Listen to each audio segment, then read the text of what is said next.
What's up, guys? Chase for AXW here, and this is the 4th episode of the This Is Wrestling podcast. Welcome today. Hopefully you guys are having one hell of a day. And, there's been a lot of great wrestling news throughout this week. Now, the first topic I'd like to talk about today is Ring of Honor getting a TV deal with Destination America, which was formerly the home of TNA. However, Dixie Carter, who is the president of TNA, sent out an email to Destination America telling him how dumb they are as a network. And that was definitely a terrible business decision, as now TNA is going out of business finally. And everyone always thought that WWE would be the one that outbought TNA or outfought TNA. But in reality, it's Ring of Honor. So now Ring of Honor has a TV deal with Destination America, and their episodes are going to start in June. And it's going to be absolutely incredible. I want to see Ring of Honor grow so much. Now they're already getting action figures. They're making replica belts. They're starting to become a major industry. So maybe it's going to be Ring of Honor, who is now WWE's competition. Now, I don't know how that's going to do for Ring of Honor's system coming into WWE. You know what I mean? I don't feel like people are going to go from TV to TV as much as they used to, because Ring of Honor used to be, more of a developmental area, and they were still indie. Don't get me wrong, they were indie, but I mean most of their guys were coming to WWE for the past 3 years. So now I guess they're just going to be content with staying at Ring of Honor because now it's on TV, and that's what they've always wanted since they were a kid. So I can't wait to see Ring of Honor on Destination America. I think that's going to be absolutely incredible. Next topic would have to be Kevin Owens speaking out on the fact that he may be in the Money in the Bank matchup. Now, the thing that I think is crazy is that Kevin Owens is still the NXT champion. However, he is on Raw each week. He was just on SmackDown. He's facing John Cena at Elimination Chamber. And now if he goes in the Money in the Bank, possibly wins it, or even puts on a great showing there, it does wonders for his career. So I think that's absolutely incredible, and I think it's really weird how you can have somebody be the NXT champion, but they're still on the main WWE programming. So I don't know if that means that he's losing the belt soon. Honestly, there's nobody that I can see beating him. I mean, I guess you put the belt on Balor. I don't think Samoa Joe deserves the belt, especially since he just came in. I'd suggest giving it to Balor. But yeah, I think that's a great idea if Kevin Owens was coming to Money in the Bank. Now, after Money in the Bank is WWE Battleground, and just announced last night, Brock Lesnar is going to be at WWE Battleground. So I don't know if that means he's going to be at the Raws before it, but he is at the pay-per-view, and hopefully that means he has a match at the pay-per-view leading up to his SummerSlam matchup, and I think that's going to be sick. Brock Lesnar is the man. I've missed him so much, In reality, everybody was all down on his championship reign. However, I thought it was great. I honestly miss seeing Brock Lesnar, Paul Heyman, that entire angle. So I'm glad that it's coming back. Now, jumping into our interview today, we have a CFFC champion, Jonavin Webb, who is a MMA fighter that just made his UFC debut, and I'm just going to jump right into this interview now. It was pre-recorded, so here you guys go. Alright guys, we are here with MMA fighter Jonavin Webb, and he has a 8-1 record. How are you doing today? Pretty good. How about yourself? I'm doing well. So I just figured this interview would teach the fans a lot about you and get you a little bit more publicity. You just had your first UFC fight. How was that feeling? It was awesome, man. It was one of the best feelings I ever had in my life. It was my first loss I ever had, but it was probably one of the best fights I've ever been part of. Yeah, I know. I really wanted you to keep that undefeated record. I was pulling for you there. Yeah. And so from that part of your career to the beginning, so was there a childhood show or movie that made you interested in fighting? I loved, as a kid, I watched Ninja Turtles all the time. That was my favorite show and cartoon and the real movie. And then the Three Ninjas, that was I watched that probably once a week my entire childhood. So I've always, all the martial arts movies and stuff I've always been a part of, but the main thing for me was I started young in wrestling, so that was always, what led me to this point. Yeah, wrestling's always a great start for MMA. Did you ever do like karate as a kid? No, I never did karate or any striking. The funny thing is, I never even did striking until probably after my second amateur fight that I had. I only did wrestling and jiu-jitsu, yeah. So, a lot of people don't know that, but my first 2 fights, I had no idea what I was doing. I just was like, all right, let me try to wrestle the guy, and then when we get to the ground, I'm going to try to tap him out. And that was the only thing that I had in my mind. Now, how'd that go for you in your first 2 amateur fights? Well, I got 2 submissions. Oh, wow. I took both guys down. Yeah, I took both guys down, and I got them both in the same exact armbar. So, I didn't get hit until my 3rd fight, and I was like, holy crap, I think I need to learn how to do some boxing. So, yeah, that's when I started striking. So, did you wrestle for your high school? Yeah, I wrestled for my high school in New Jersey. I did pretty well. I was a district champ, a region champ. Didn't do what I wanted to do and win states or anything, but I had an average, wrestling career in high school. Now, did you watch UFC before becoming an MMA fighter, or did you just want to train very difficultly and start? Yeah, I didn't.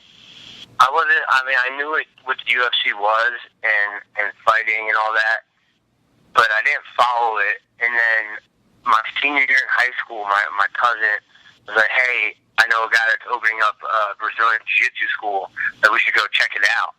And I had no idea what Brazilian Jiu-Jitsu was. I knew what fighting was, but I didn't know what Jiu-Jitsu was. And he was like, "Just come. It's just like wrestling." so I went my senior year. And I got my butt whooped. They beat me up bad.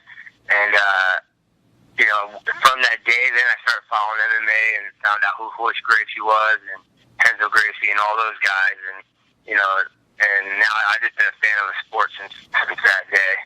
So would you say that the Gracies are like a couple of inspirations for you? Oh, yeah. I'm a Renzo Gracie black belt in Jiu-Jitsu. So, that's my team, and that's who I'm loyal to and stuff. But, I think none of us would be here if it wasn't for the Gracies in this sport. So, I give them a lot of respect and a lot of,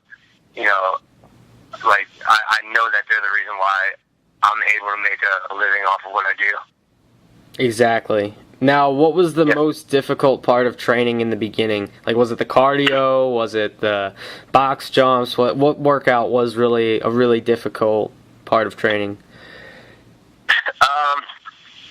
Boxing was hard to start with because I didn't know any of it. So just trying to keep my hands up and throwing a bunch of punches, I didn't have the strength in my shoulders and stuff that I thought I did, and so that was hard. But now that I know everything, the hardest practice to this day is still wrestling. Wrestling is the hardest practice that I've ever been a part of, and most of the people I know in this sport, they all say wrestling is the hardest practice. Most likely, yeah, because stuffing takedowns is definitely very difficult, and groundwork, just the groundwork of MMA looks like the most difficult part. Now, I'm a karate guy myself, so I'm pretty sure that I'd want to stay on my feet, but when it comes to the ground, when you're mounted, it's a very difficult place to be. Yeah, it's more, it's just more technique down there.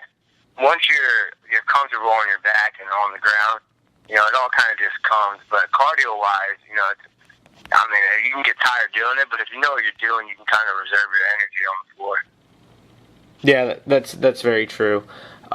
So, of course, in MMA, you have to hit a certain weight. So, what are a couple of your favorite foods that don't necessarily put you too severely over or under the weight limit? Food, I have a love-hate relationship with food. I just love eating all the time, and then when I get into camp, it's like, I gotta eat food that's not as good. I can't eat the pizza and pasta and all the stuff that I really like. But I love someone just like grilled chicken and broccoli, like I'll do it, but I hate having to do that. But luckily, I live with my girlfriend who can cook really well, so she'll like cook me like shrimp and a bunch of healthy stuff that that I normally wouldn't cook for myself. So yeah, I mean, like I said, I would love to have pizza, but getting some shrimp and cooked peppers and stuff, that's a good while I'm cutting weight. Nice. I've always wondered about that because I honestly don't feel like I could stop eating, a lot of fatty foods because of how well they taste, but I guess you have to in that sport. Yeah, that's what we get paid for. So how was it like to enter your first pro fight? My first pro fight, it was cool. I mean, I did very well as an amateur. Went undefeated as an amateur, and then one day I just woke up and I was like, I'm doing well. Why don't I, try to step up to the next level? It's starting to get hard to get fights because I think I was a brown belt in jiu-jitsu, and amateurs, on average, everyone's about like a blue belt or a purple belt in the jiu-jitsu part of their game. So it was hard getting fights because there were some good strikers, but they knew that they wouldn't be able to do well on the ground. So yeah, one day I just woke up and was like, hey, let's test out the next level. I called my coach and was like, I think I'm ready to take a pro fight. So I got linked up with the guys in Cage Fury, and I asked them, and we got a fight within I think a month or two. So it felt good. It was just like any other fight.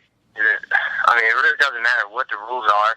If there's shin pads, no shin pads, whatever it is. It's such a scary feeling going into a cage. Like it's all fun, and then you get in there, and then they lock the doors, and then you're like, holy crap! Like this guy's gonna try to kill me. And it's like, you gotta just be like, all right, I believe in all the training that I did is gonna work out, and and here it goes. So it's definitely, whoever says it's not a scary feeling going into a cage is lying, or they're not that good, because you have to be scared to do well. Like a dog, you back a dog up into a corner, they're gonna attack. The same thing for us. Like we get that scared feeling, and then once that bell rings, we just go. And if you don't have that, I don't think you're gonna do well. Yeah, you never know what to expect inside the octagon. I mean, anything can happen. You don't know how bad their anger issues of your opponent are. You don't know if when the referee comes over, they're gonna stop. You don't know anything really going into it. I mean, you can scout them, but until you're in there, you don't know. Yeah, we try to prepare for everything, but you gotta just go with it. If you just go in like, all right, I'm gonna throw 2 jabs and a cross, and then I'm gonna shoot. Like if you try to think like that, it's not gonna work. Like you have to be ready for anything. So it's more a reaction. Like you did all the training, and now you just have to be able to react at any given second. So I think just knowing that and preparing and knowing that anything could happen, then you're ready for the fight. Then how was the feeling of becoming the CFFC champion? Oh, that was one of the best feelings I ever had in my life. It was, I think, the belt and all that doesn't really, matter that much to me. So it's like, trophies as a kid. Trophies are cool. You're like, oh, look at this trophy I won, and telling all your friends and all your teammates and stuff. But really, the trophy or the medal or the belt, it doesn't really matter that much. It's more of getting that win and getting that victory, like, in your heart. And when I fought Dan Stitchkin, it was, the guy was real arrogant. Like, it's like he was just the nastiest guy out of the cage that I ever fought. And beating him was just like, it felt good. So, it was a good victory for me because he was a UFC vet and a very tough guy. And to go in there and beat him was just a victory inside myself that I was like, all right, I'm supposed to do this. Like, I was put on this earth to fight and to make it to the next level. And I think that, like, the feeling that I had during that fight was more geared towards that than actually winning a championship belt. Yeah, it's all about pride. Yeah. What's your favorite submission technique to use? Favorite one? I mean, I guess I've finished my most fights with like rear naked chokes. So, I mean, favorite. I just like finishing. So anything that can make a guy tap is my favorite. So I don't care if it was stepping on their foot. If that makes them tap, then that's my favorite submission. So you prefer submissions to knockouts? I mean, like I said, any kind of finish is good. Submissions, there's something about like, if I have a choke and there's a guy fighting and it's like I'm in control of this guy right now, and so I love being in that control, and from being being in jiu-jitsu, like we learn certain techniques and certain things where again you're controlling the outcome of the fight. So I mean, yeah, I guess I do like submissions more than anything. That's good, though. I mean, I've always been intrigued as the many ways you can make somebody tap out. So are there any techniques you'd like to add to your moveset, or maybe stuff that we haven't seen from you yet, but you hope to, unleash? Yeah, I'm always trying to learn, and I'm always trying to improve my game. So, I mean, there's probably stuff that I don't even know about yet. So, up to my coaches and my training partners and whatever, if I see something, I'm going to try to learn it. I don't care if you're new, if you have something cool, I want to learn it. So again, I don't know what I don't know yet, but I know there's stuff out there that I'm going to try to learn and try to use it in all of my fights. Yeah, because, if your opponent watches all your previous matchups, they might know what's coming. And then if you surprise them maybe with like a spin kick or a new submission, then you kind of have them where you want them. Yeah, well, yeah, I'm always working on my striking. Again, that was like my weakness. I started really late learning to try how to strike. But I think in my last fight, I improved. I showed that I improved a lot. And, I'm going to keep going from there.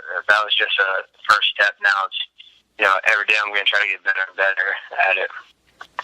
Have you had any, like, really serious injuries in the sport yet? Yeah, I tore my labrum in my shoulder right after my second pro fight, and I was out for about a year. Wow. Been trained for like 7 months. I was going crazy. I've never not trained. I've always played a sport like my entire life. In the winter I played a sport, in the summer and in fall, spring. Like I always was active. So to take off for 7 months, like it drove me crazy. So when I came back, I just I was like, all right, I'm going to fight like 6 times this year, and I did. And and I went on a good streak. And the injury stuff, they happen. Like certain things happen in the sport that we have no control over. I hope that doesn't happen again, but I do know that it's a possibility, and it can happen anytime. Now, after your first UFC fight, did you talk to any of the officials or hierarchy there about maybe possibly coming back or getting like a full-time contract? Oh, I do have a full-time contract. I signed a 4-fight deal with UFC, so I still have three fights left. Yeah, they hooked me up pretty good. I had to fight a teammate of mine on short notice, all the way across the world. So, they definitely took care of me pretty good. And, I definitely want to be a part of the company for a long time. Yeah, and definitely if you win the next 3, you're definitely going to be given another 4, possibly more than that. Yeah, usually I think they renegotiate after 3. So if I win these next 2 and do it in a good fashion, and I think they'll keep me around. Well, best of luck to you. Thank you. It's been a pleasure having you on the show. Usually this is like a professional wrestling podcast, but I'm very happy that we actually got some MMA influence into it. Oh, yeah. Like I said, I just want to get my name out there, and I